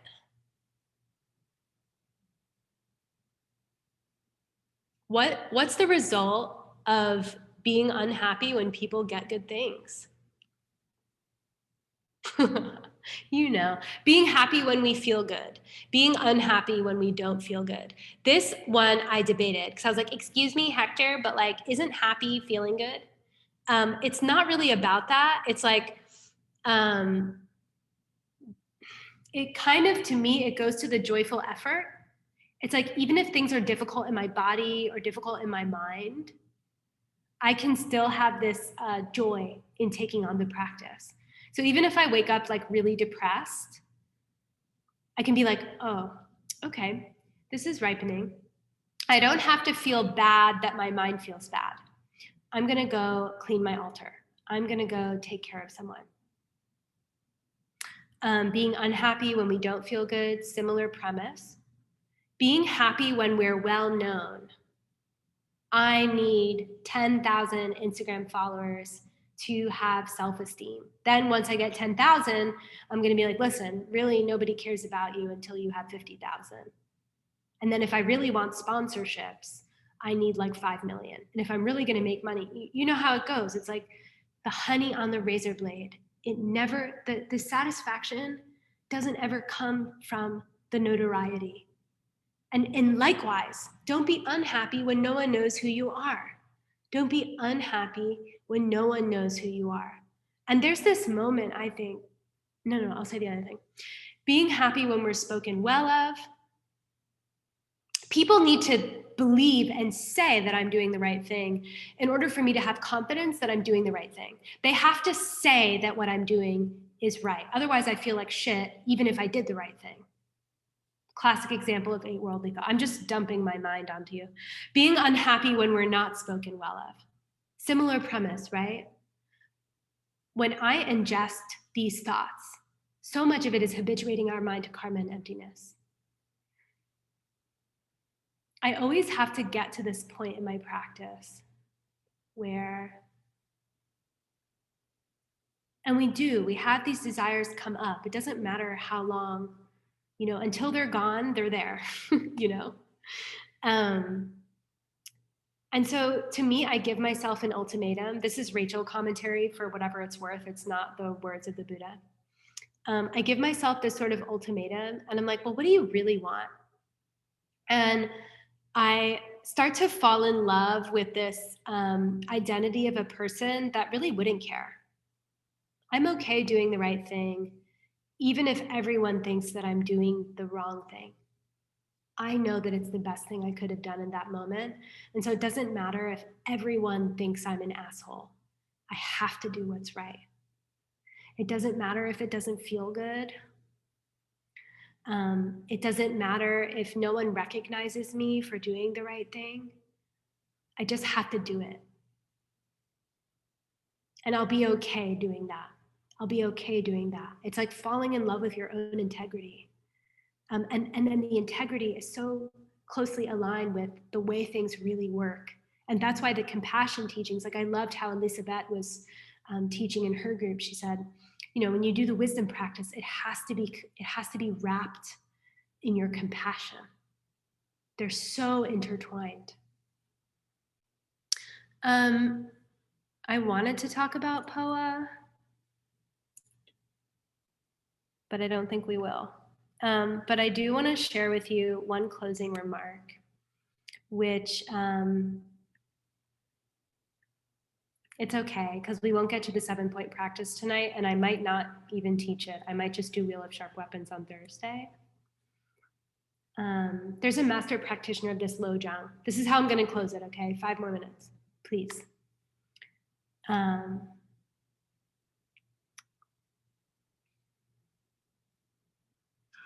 One of the master practitioners in this sort of compendium of Lojong texts, his name is Geshe Chikawa, okay? He's a Kadampa teacher. Ka is like the words or speech of the Buddha, and Dampa is like an intimate moment between a teacher and a student who've been practicing together for a while. Like, I don't just mean me as a teacher and you as a student. I mean, like, when you take a lama as your holy guide to really take you there. And it's not just Buddhism class anymore. It's like you form a deep relationship with them and you're like, whatever the fuck I need to do to get out of here, tell me. I trust you and I'm gonna make it work. Keeping my logic intact, right? Because it has to make sense what I'm doing, but like, please help me. Just help me. I'll do it. I'm done. I don't care about being well liked. I don't care if anyone thinks I'm doing the right thing. I don't care if I feel good. I don't care if I get the things that I want. I just want to get the hell out of this realm. Can you help me? And a Kadampa, which is the lineage of these Lojong teachings, is when the teacher says yes, and they whisper an advice to you, like, Rachel, you've been effing up this same way for years, and I've been seeing you do it. I've been seeing you do the same thing. You just have to do this. See them as your lama. See them as your lama. Just, no. Just, come on. See them as your lama. Just love them. Take the loss. Take the loss. And it's that type of relationship with a teacher, with a lama. We're teaching this in a public way. These advices were passed down in this very intimate, kind of like many of us have therapists. It's like that. It's like you sit down and it's that level of vulnerability. And they're like, listen, we've been talking for a while, Rachel, and your self-cherishing is infecting your relationship with this person or that person. This is how to kill it. Take the loss. So Geshe Chikawa was one of those lamas. And he taught a Lojong to his students, which is very similar to what we just did. And it includes this teaching called POA, which maybe we'll cover on Thursday, which is the act of sending your consciousness at the moment of death. There are practices that you can do to move your mind to enlightenment at the moment that you're dying. And he taught that to his students in something called the 7-point Lojong. And then the time came for his death. And he had been practicing for decades and decades and decades and decades. Take the loss, find the gold. Anything that comes to you that you like, you better be ready to give it away. Live in radical accordance with the real reality, the hidden reality, the deeply hidden reality. And as he was dying, they wrote down his last words. And his last words were this: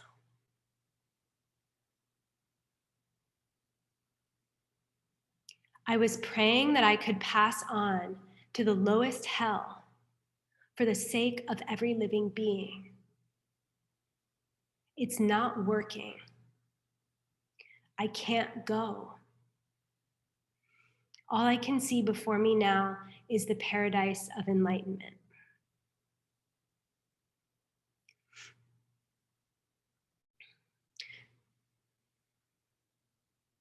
So that's the kind of mind we're trying to develop. It's like a mind that's like, really, the moment of death. It's like, I don't know if you've ever had a near-death experience, but in those moments, like I had a moment in the last year, I was very sick, and I went to the emergency room a few times, and it was really scary. And there was this one moment where I couldn't breathe, and I thought I was dying. I really thought I was dying. And I called Hector and I said, I'm not ready to do this practice. Like all of my practice, all of the love and compassion that I've been habituating and all the meditations that I've done, I don't know if I can hold that in my mind. I'm scared. I'm scared. And that was a wake-up call for me, like sitting in Kings County, Woodhull Hospital with like a mask on my face, gasping for air. My heart was racing. I didn't know what was going on. I didn't know if it was like my last moment on earth. And I was like, all I want to do is this practice, and my mind is too weak. I feel it. I don't have enough virtue yet. Please don't let it be this time. I'm not done. I'm not done practicing. Just help me, help me. And there's nothing that anyone can do for you in that moment. There's nothing that anyone can do to make your mind be like Geshe Chikawa's mind. We have to practice it now, because at the moment of death, when you really think that it's all going to end, all of that grasping comes back. And so when I read these words from him, it's like, what a powerful, sweet, and pure mind to feel your life being ripped away and to just think of every other being. That's really what we're going for with these practices. That's really what we're trying to develop. And I'm sorry you can't see his face, but I can try to show the images next week.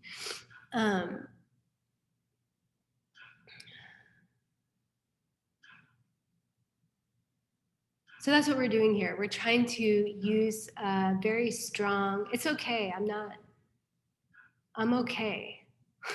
I'm grateful. I'm very grateful for the experience. I'm grateful for all of the medical issues that I've been through. I see them very differently now. I see them as a holy gift. But don't wait. Don't wait to practice this stuff, because we never know when we're going to die. We really don't. So it's begin again every moment. Just try, apply the practice. Just try, even if you forget for 2 hours, bring it back on. And if you hold a desire in your mind, hold a desire to be that pure at your moment of death. Please. Okay, I'm sorry for the lagging. I hope it was still useful for you to hear these teachings. We should dedicate, but I'm not going to even try to share my screen. So can someone who has the closing prayers please do it? Who has it in their mind?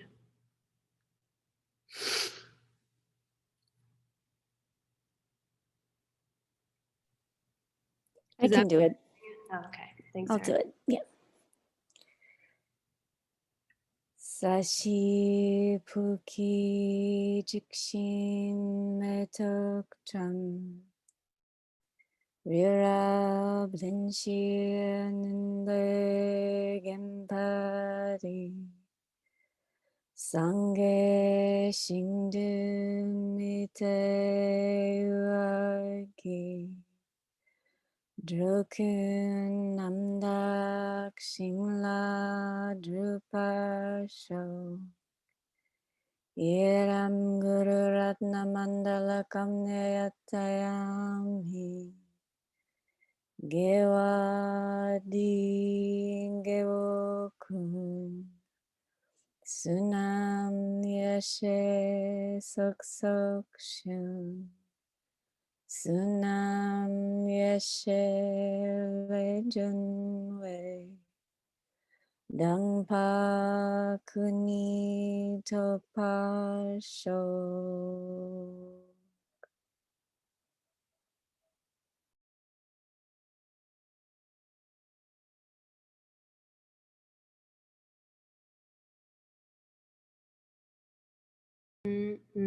Thank you. Please do dedicate the merit. So if it's your first class, sorry I cried at you, sorry the screen froze a million times, but what we just did was we just offered a perfect world again, bookends, and then we said, if it's true that the Dharma is a virtuous thing, if it's true that it's virtuous to align yourself with the most deeply hidden realities that underpin everything that we experience, may I invest that virtue in the bank of creating the mind and the body of an enlightened being that I will inherit when it is time. I will flip into the body and mind of a Buddha. So when we say the Gewa, that's what that means.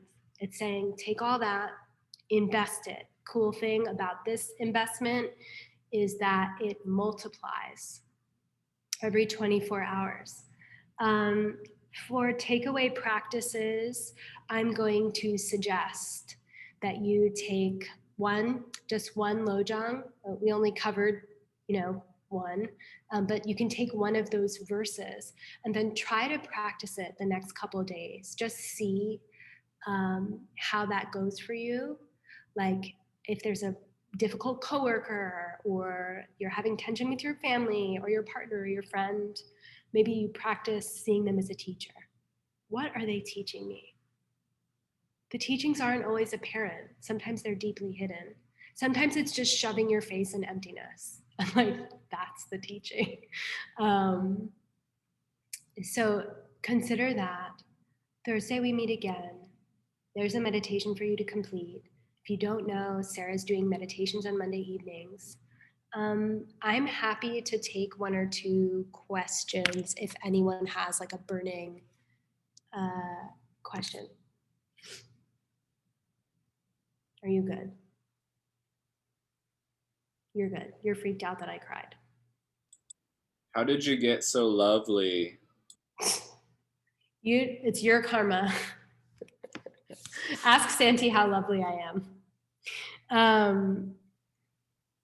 But it's just this. It's literally like if there's any goodness in me that you're seeing, it really is your own karma. But I can say that practicing these teachings, and when I first met these teachings, that was it for me. Like I mentioned sort of at the beginning a little bit, I was done with like life, and I mean that. Like I was like, I don't think that there's anything better.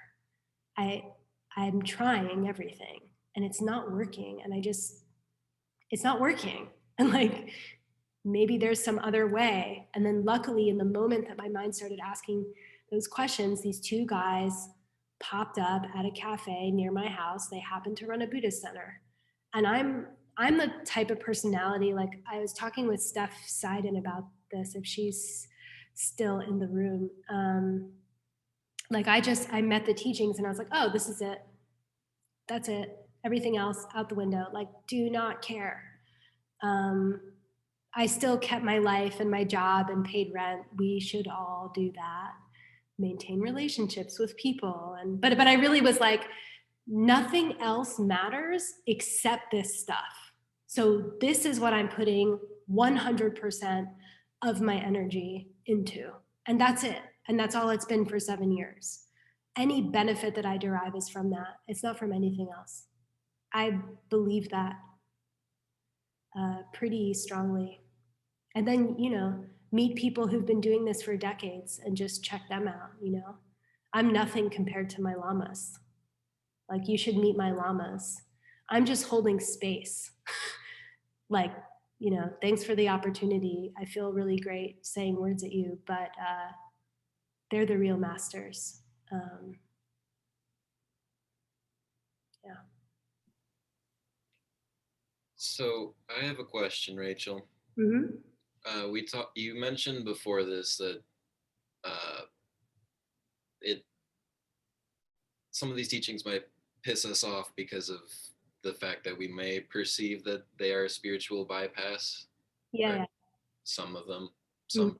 There was one verse that we were talking about. Which one? I'm not remembering at this moment, but it was in May I be the lowest? Yes, and following this path, like I must follow this path, and all the bad feelings and the negative things that we perceive occurred, like we have to ignore those, or not ignore those, but let those go. How do you separate selflessness from selfishness? Which is to say, like, how do you separate the will to be you know, this bodhisattva practitioner, or the path to enlightenment, which is taking on everybody's suffering and then letting it go, and also like just following, I don't know, your own path. I'm losing my words because I can't formulate the thought that well, but it was like, kind of like, how do you go walk this path, you know,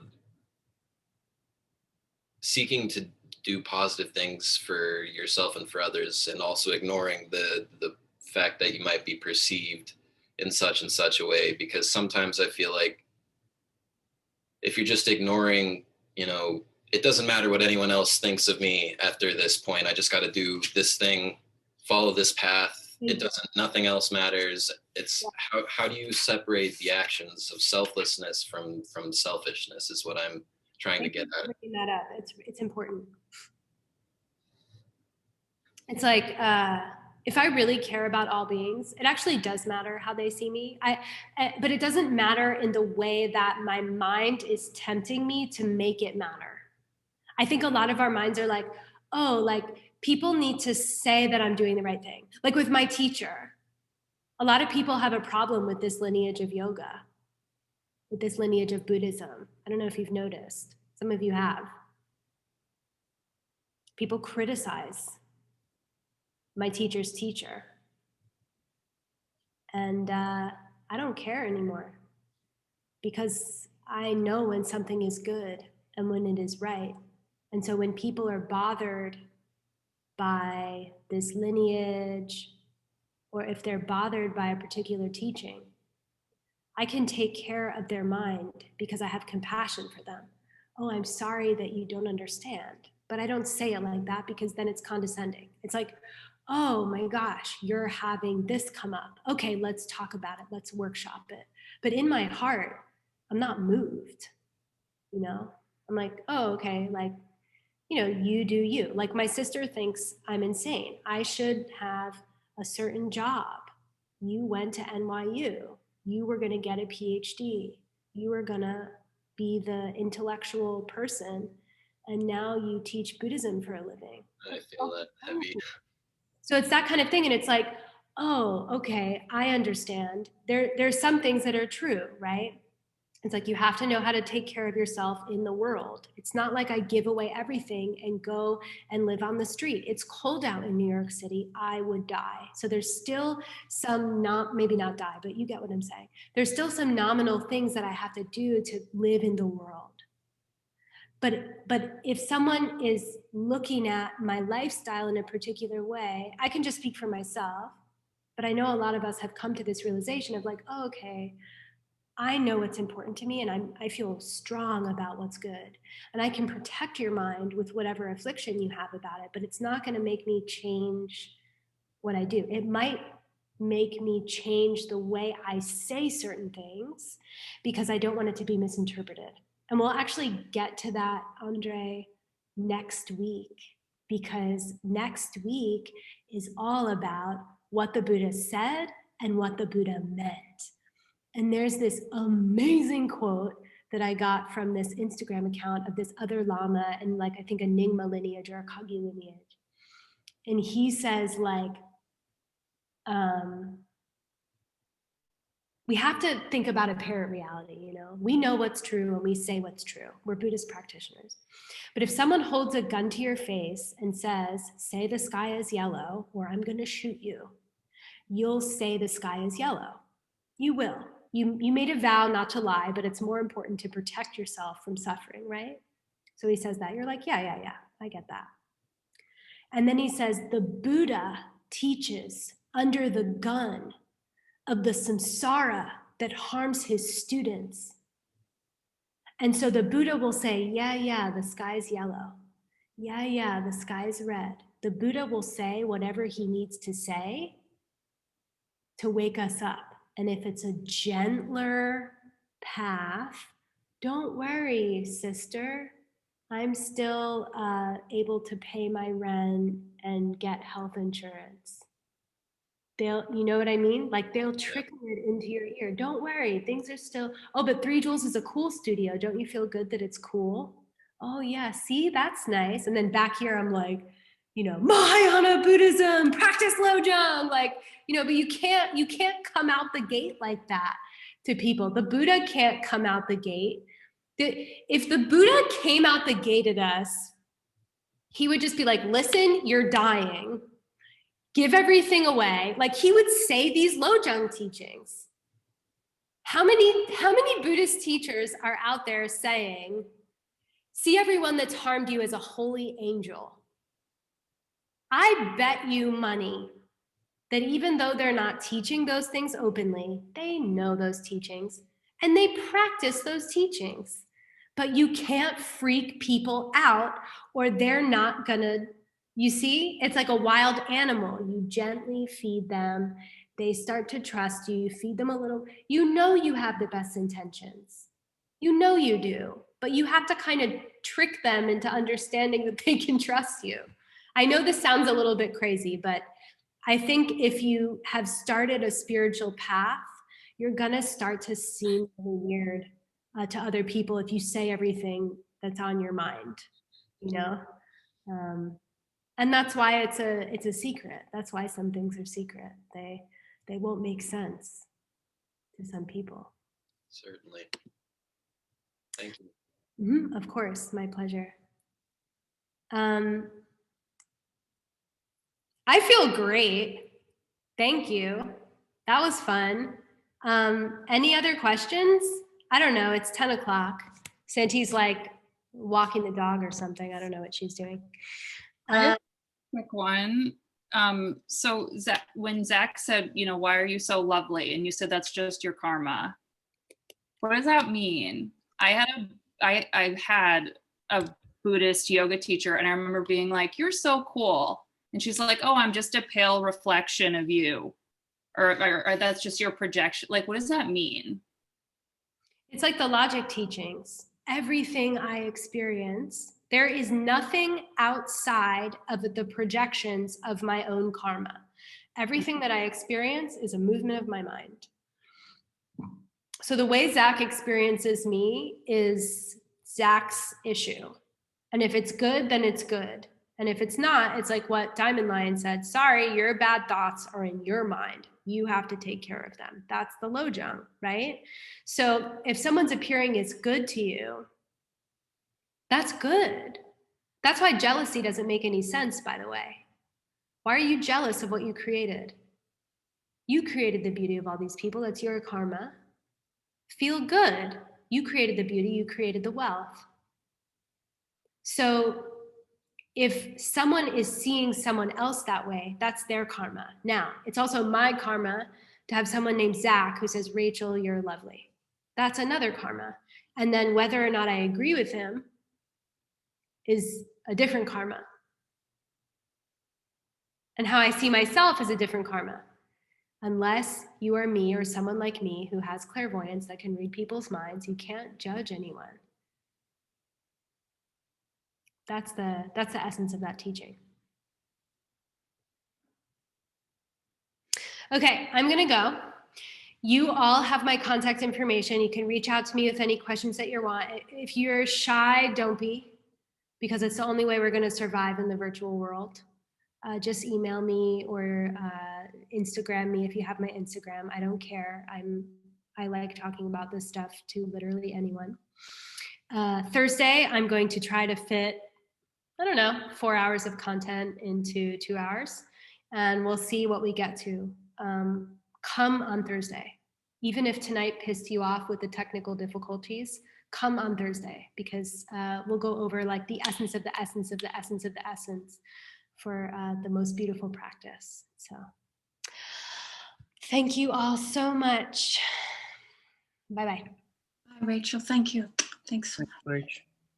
Thank you. Rachel.